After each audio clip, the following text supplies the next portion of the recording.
so now let's try to do an example. Let's say you have a graph which looks like this.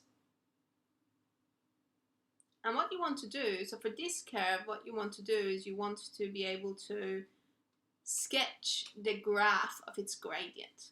So we call this an fx graph, and we want to graph its f-x graph. Okay, so again, what we need to do is we need to find out what is the gradient function doing along this curve. We start by saying whenever your curve is changing direction, your gradient is going to be 0 at those points. Then at this point, your curve is decreasing, therefore you will have negative gradient. Again, if you wanted to test this, you could just draw a tangent at a point, and you can see that that tangent has a negative gradient. Here, your curve is increasing, therefore we will have positive gradient, and here your curve is decreasing, therefore you have negative gradient. Okay, so I draw the gradient function straight underneath this. So what you say is at this point, whatever point that corresponds to, your gradient will be 0. So at this x value, your gradient has to be 0. At this x value, your gradient will be 0 again. Here, you will have to have a negative gradient.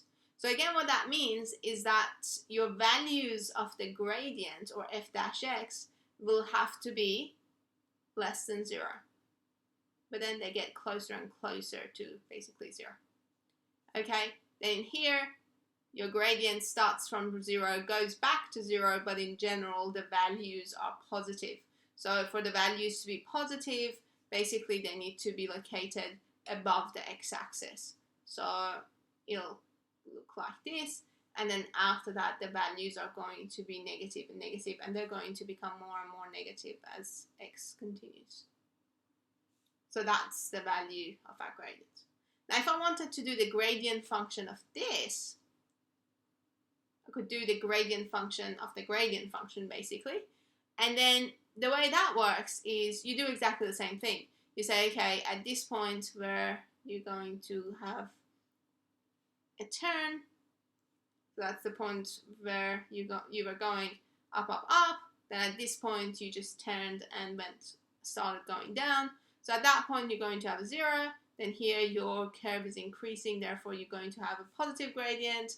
After the point of concavity, then you're going to have negative gradients. Okay, so if I wanted to do the graph of the gradient of this curve, then at this point, at this value of x, whatever value of x that corresponds to, your gradient has to be 0. Then any point before that, your gradient was above x-axis because it was positive. So they were positive, but they get to 0.